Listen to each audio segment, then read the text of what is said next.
जुनैद भाई हम में नहीं रहे, ये यकीन दिलाना अपने आप को बहुत मुश्किल काम है। और यहाँ अभी मेरे साथ जो शख्सियत बैठी है वो जुनैद भाई के बहुत करीब रही और हम इनको जोड़ीदार कहते हैं। पिछले कुछ सालों से ये एक साथ आपको पूरे रमज़ान आपकी सहरी इफ्तारी में नज़र आते हैं और इन दोनों के इतना प्यारा कॉम्बिनेशन इन दोनों का बन गया, इन दोनों की जोड़ी बन गई थी कि अब वो वाली बात है कि मुझे समझ नहीं आ रहा कि मैं कैसे वसीम बदामी से उनके बारे में बात करूं। क्या मैं उनसे सवाल पूछ पाऊंगी उनके लिए या वो जवाब दे पाएंगे। अभी जाहिर है वो खुद एक शॉक में है। मैं कल वसीम का जो शो देख रही थी उसमें वो खुद एक शॉक में थे कि ये क्या हो गया। वसीम हमारे साथ यहाँ मौजूद है। वसीम आपकी जोड़ी टूट गई।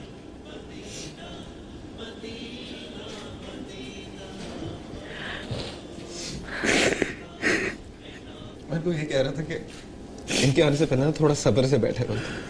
यह सब्र अजीब सा इनको देखकर ना और ज्यादा याद आएंगे वो। जब इनका कोई प्रोग्राम दिखेंगे हम आप दोनों के साथ एक वो कहते हैं ना जब कॉम्बिनेशन बनाया AR भाई ने वसीम बदामी और जुनैद जमशेद का, तो उस वक्त समझ नहीं आ रहा था ये क्या होगा, लेकिन दोनों का इतना प्यारा कॉम्बिनेशन बना के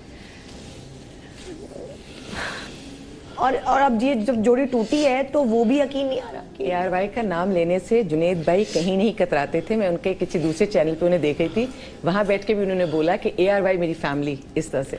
और वो आप दोनों ही की जोड़ी के हवाले से रमजान ट्रांसमिशन और AR भाई अगर जहन में आता है तो आप और भाई जुनैद भाई आप दोनों जहन में आते हैं।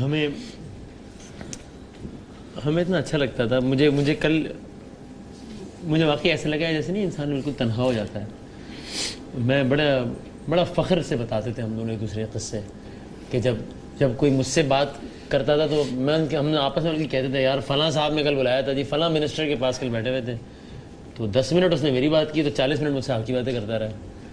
तो फिर वो मुझे बताते थे, खान साहब कहते थे ऐसे। खान साहब आपको खान साहब हाँ क्या हाल है खान साहब? आप क्या कहते थे? भाई भाई ये मसला है भाई। हाँ। अच्छा, अपने मसले डिस्कस करते थे आप?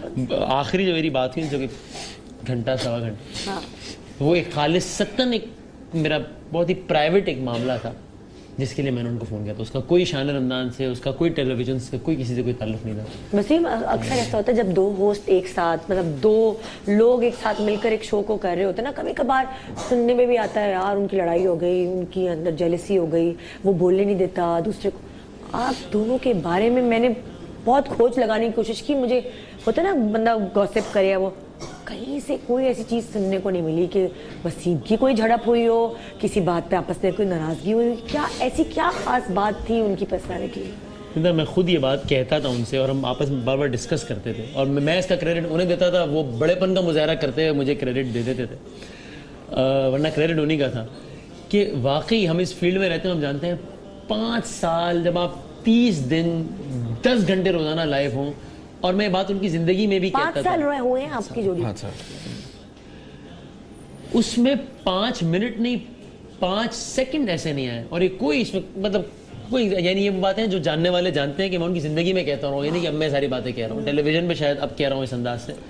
कोई 5 सेकंड ऐसे नहीं हुए जब एक दफा मुझे हुआ कि यार ये मुझे भी तो बात करने दे भाई, क्या कर रहे हैं यार, क्या बोलने दे यार।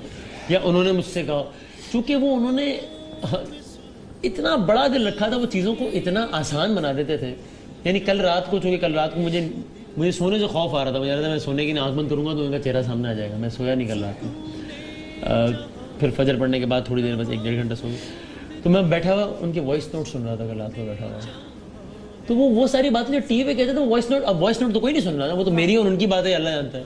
वॉइस नोट पे कहते यार बस वसीम, अब मैं कल जो उनका आखिरी वॉइस नोट मैंने सुना उस पर भाई बस हम तो कहते हैं तुम हमारे कप्तान हो। मैं सुनाऊंगा आपको, तुम हमारे कप्तान हो। मतलब मैं, अब मेरा ना उम्र में कोई ताल्लुक, मैं तो बनता ही है, तुम हमारे कप्तान हो, जैसे चाहो तुम हमें इस्तेमाल करो, बस यार तुम बता दिया करो कि हमने क्या करना है। मतलब बस एक आदमी आपको इतना बड़ा बना दे, उसके बाद क्या इख्तलाफ होगा, फिर मतलब सारी बात ही खत्म हो गई। अच्छा बस ये अल्लाह लोग थे वो। मैं बताऊं, ये जो खूबी आपने उनकी बताई है ना, ये अल्लाह वालों की खूबियां हुआ करती हैं कि आजिज़ी इंतहा से ज्यादा हो जाती है, वो दूसरे को इज्जत देते हैं और रब उन्हें इज्जत देता है। जुनेद भाई सबको इज्जत देते थे और रब मुस्तकिल उनकी इज्जत में इजाफा करता था।